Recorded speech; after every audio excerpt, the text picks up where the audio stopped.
Hey kids, this is Ivan. How you doing? Well, today I fully intended to do a video talking about the Ranger and the Hunter versus the Beastmaster, and specifically because I had to look at those things in order to help the young lady that's playing in my game in the library on this weekend. However, as I looked at that a little bit more, and as I had made my character, my wizard character not so long ago, as I'd also looked at the Warlock class because I made an NPC Warlock, I started to get a little disturbed about some trends I saw, and I started to go down this rabbit hole. So really what I'm going to talk about is the pets, the animal companions that show up in 5th edition Dungeons & Dragons in the Player's Handbook, and how they compare to like other animals. So actually what I'm going to do here is I'm going to compare apples to apples. I'm going to take a Beastmaster Ranger's companion, and we're going to call him Mr. Wiggles. We're going to call him Mr. Wiggles because I always used to make fun of one of my friends who I think played a druid in Pathfinder, and he had this companion. I call him Mr. Wiggles, and he hated that, and so the name stuck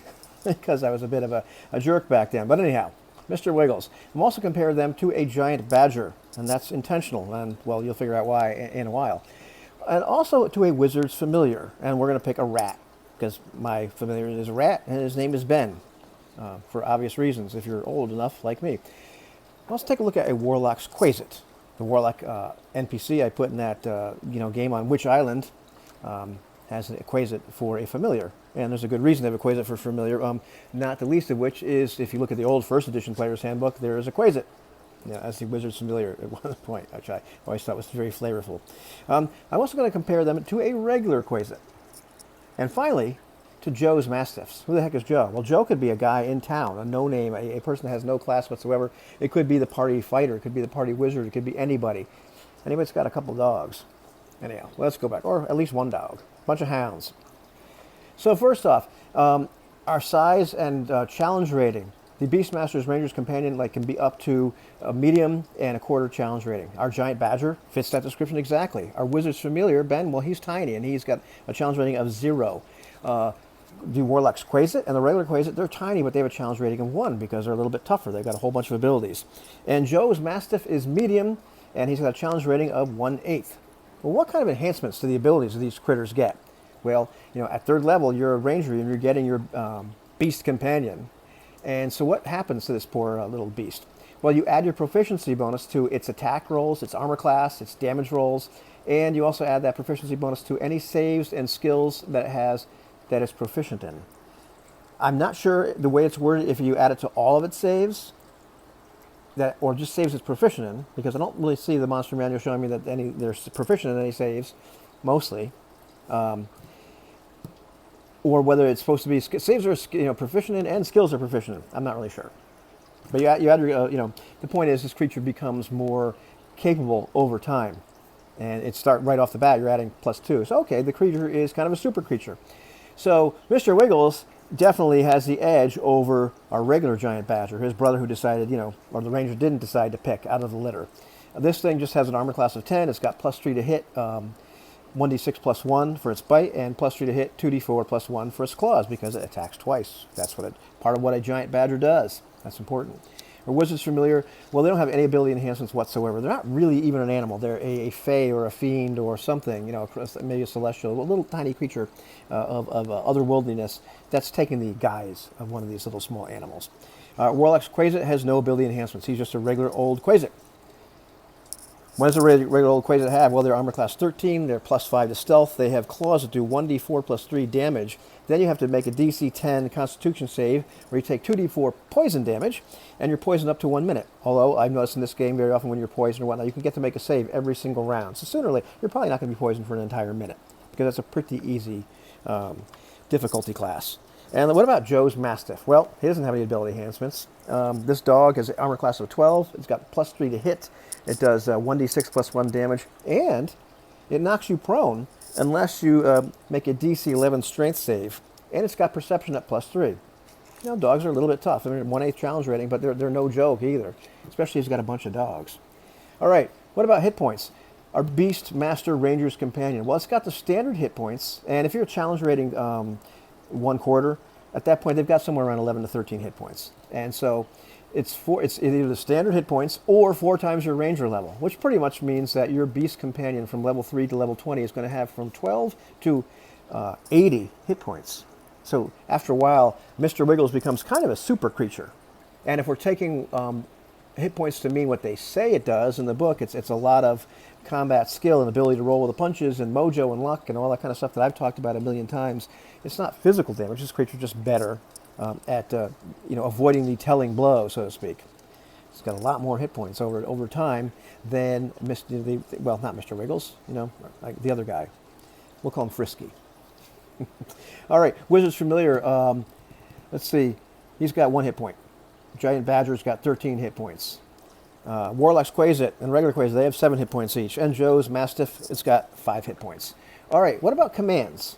Can you command these animals? Well, if you're a Beastmaster Ranger, which does not roll off the tongue, it will follow your commands as best as it can. A Giant Badger, Frisky, doesn't really care. He's not Mr. Wiggles. Yeah, go ahead, talk all you want. A Wizard's Familiar, so Ben, the rat, will always obey my commands. Pretty cool. Warlock's Quasit. Anything that applies to a familiar from the Find Familiars spell, as far as I can understand, applies to the Warlock's Familiars. So, they just have the option of having a Quasit or something else if they like, depending on what kind of Warlock they are, and it always obeys your commands. Regular Quasit, well, once again, really doesn't care what the heck you say because it doesn't work for you. And Joe's Mastiff. It obeys Joe.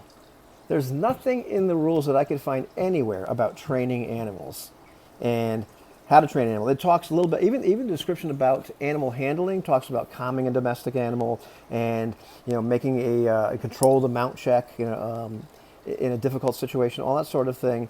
It's left up in the air. There really aren't rules for it. The rules are silent on this.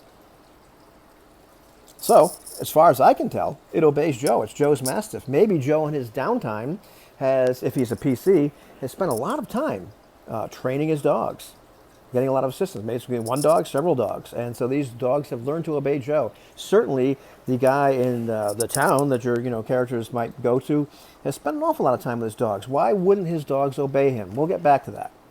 But as far as I can tell, as a game master, I would rule that, okay, well, it obeys your commands. It might not obey them as much as the Beastmaster's companion, as Mr. Wiggles or Ben, but, if you've trained it to do things like attack, heal, all that sort of thing, it should obey your commands. What about directing the animal to move and where? Well, the Beastmaster Ranger's companion, it says you can verbally direct the beast where to move, and which I believe falls under the brief utterances or gestures that you get for free. Remember when I was talking about the combat action economy, or the action economy, if you will? I guess that falls under there. So you can really direct it. So as far as I understand, it always obeys your commands. So yeah, you can do that. Move over there. Go see Sally, Mr. Wiggles. Okay. Giant Badger doesn't really care what you say. Frisky really doesn't care. Ben, it's silent on this. So I'm assuming that, yeah, you can tell Ben where to go, and he'll go there, right?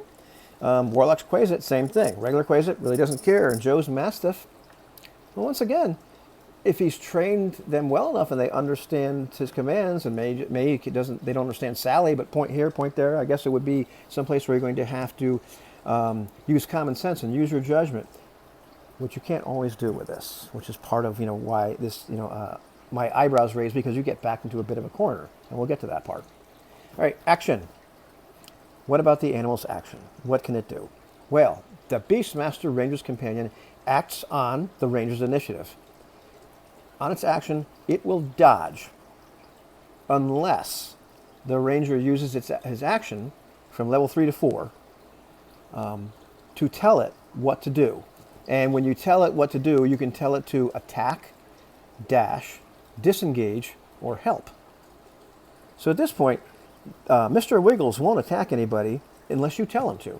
And from at 3rd and 4th level, you have to use your whole action. So you can't attack anybody. You can't dash or disengage or help anybody. Excuse me. You have to tell Mr. Wiggles to go do that using your action. Otherwise, Mr. Wiggles really won't do anything. Go help, Jimmy pull that rope because, Timmy's down the well. You got to pull, Come on, Mr. Wiggles, help him. Use your action to do that. And it won't even disengage by itself. If it runs away, it'll run away without making a fighting retreat. It won't even dash without you telling it, run faster, Mr. Wiggles. All right. Then at Ranger level 5 or 6, you can use one of your attacks. Because by level 5, the Ranger has now gotten his second and only extra attack.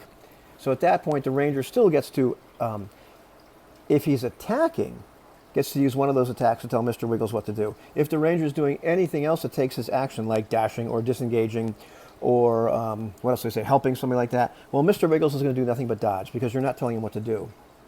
But if you're attacking, and we got those 2 attacks now, you can tell Mr. Wiggles, oh, go bite that guy now, Mr. Wiggles. Otherwise, he's going to run around and dodge all day, or at least for that 6-second period. And finally, from Ranger level 7 to 20th, you can use your bonus action to tell it to dash, disengage, or help. Mr. Wiggles may use his reaction independently without you telling him what to do. So say he's fighting somebody, or maybe he's just dodging them, and they run away without disengaging. He can use his, that as an attack of opportunity and make an attack all by his lonesome without you telling him. All right. His brother Frisky, the giant badger, acts independently and autonomously. Nobody has to tell him to attack. He will simply do that. He is a smart badger. Wizard's Familiar rolls its own initiative, and it acts independently, but it can't attack. It can do just about anything else, but it's prohibited from attacking. Okay, cool. Warlock's Quasit rolls its own initiative, acts independently. It can't attack, because it's a familiar, unless you use one of your attacks to let it attack as a reaction. And so I read this a few times and thinking, I guess that means it gets an extra attack, because it didn't say, like, cannot attack, but also I realized everything that applies to the Find Familiar spell applies to this Quasit, the Warlock's Familiar, right? So you got this Quasit that, as the way I'm reading it, literally, it can't attack unless I use one of my attacks to let it attack as a reaction. So I look at the Warlock class. The Warlock doesn't get extra attacks. So start thinking and realize, well, the only place that this Warlock is ever going to get an extra attack is if he's using a spell, he or she. This Warlock actually happens to be a she, because it's Witch Island. Not that men can't be witches too, but just so happens to be a former sailor female. Her Quasit can't attack anybody unless she's casting a spell which allows her to attack more than once. And so I looked through the Warlock spell list, and please, if you know another one that's in the player's handbook, let me know if there's something I'm missing. Because I looked through the Warlock spell list, there's none of them let you do that. Depending on what kind of Warlock you are, like which type of creature you made a pact with, if you've made a pact with a fiend, you can cast Scorching Ray, which I believe is something like three rays that you can make attack rolls with independently. That's the only one. So if you cast Scorching Ray, then my Warlock can allow the Quasit to attack using its reaction. That's the only way that Quasit's ever going to attack somebody, on Witch Island, because it's a familiar. Regular Quasit, it acts independently and autonomously, has its own initiative, does whatever. Joe's Mastiff, well, it attacks independently and autonomously. As far as I would roll it just as its own initiative score, as well as following Joe's commands per training. Now, that doesn't say that anywhere in the rules, but if I'm going to have Joe, and Joe's going to train some Mastiffs, and he's an NPC or whatever, these things are going to attack and act independently and autonomously. And if I was if I had a PC, it was some other class, like a fighter. Joe's the fighter, Joe's the wizard, because we always used war dogs back in the day. That was one of your outs for a wizard to be able to attack more, with some level of ability, and also to guard the wizard. I never actually used the war dogs. I know many people did. It's kind of like a thing. As far as I can tell, it obeys Joe's commands. The monster manual is full of examples of intelligent creatures that ride something, have some kind of pet. They ride upon wolves, where the goblin and the warg, or whatever it happens to be. Well, the wargs, as far as I can tell, they act autonomously. They can attack. They can do whatever they want to on their initiative. Anyhow, let's go back to superpowers. The Beast Master Ranger's Companion. Outside of the, getting its proficiency added to all of its stuff and getting a buttload of hit points after a while. All right, at 7th level, the Beast's attacks count as magical for overcoming immunity and resistance to non-magical attacks and damage. Now, so Mr. Wiggles is not really a normal badger anymore. You know, not only is he really tough and really skilled because, you know, the ranger helped him be that way, but for whatever reason now he's got magic claws and magic teeth from someplace. Okay. And when at 15th level, that one just like scratched my head in terms of, okay, it's a mechanical thing. How'd that happen? At 15th level, when you cast a spell affecting yourself, it also affects the companion if the companion is within 30 feet. Okay, pretty cool, pretty flavorful. All right, that's something kind of neat. Frisky, the giant badger, well, doesn't have any superpowers. The wizard's familiar. If it's within 100 feet of you, you communicate telepathically with it. As an action, you can see and hear what it does. You can't see and hear out of your own eyes. You're pretty much blind and deaf. And it also, you can have it use its reaction to deliver a spell with a range of touch as long as it's within 100 feet of you. So you can have it, administer shocking grasp or whatever, that sort of thing. All right. What about the Warlock's Quasit? Well, it has superpowers like a familiar, everything I just mentioned, and also like a Quasit. Well, what kind of superpowers does a Quasit have? Well, it's a shape changer. It has advantage on saves versus magic. It has an ability to scare once per day. It's like a DC 10 wisdom save. It can scare you up for a minute. You get to save every round. Not super powerful. It has the ability to become invisible and has resistance to cold, fire, bludgeoning, piercing, slashing from non-magical attacks. It's immune to being poisoned or poison. All right? So Warlock's Quasit's got all these superpowers. The regular Quasit's got those superpowers. Joe's Mastiff doesn't have any superpowers. And multiple attacks. My favorite. The Beast Master Ranger's Companion. At 11th level, when you command the beast to attack, it can make it 2 attacks. Or takes the multi-attack action if it has that action. Now, Frisky, the giant badger, he always multi-attacks. Unless he was the companion of a level 3 to 10 ranger. Because Frisky, Mr. Wiggles rather, the giant badger familiar of our ranger, well, he could only attack once all that time when his ranger pal was level 3 to level 10. And then all of a sudden he started to be able to do what his brother, the normal badger, was able to do all the time. Bite and use his claws. What the hell? Warlock's Quasit, no. Regular Quasit, no. And Joe's Mastiff? Depends on how many Mastiffs Joe has. They could have done a lot better with this. Some of it's cool. Some of it, I look over and to me, in the spirit of some kind of balance, or not making things too overpowered, or whatever, you start to paint yourself in this weird corner. Either Mr. Wiggles is inferior to other badgers or to Joe's dogs, to Joe's Mastiffs, because he's unable to act with volition. Like literally he has to be told what to do or he'll simply run around and dodge, aimlessly with, no idea what to do. So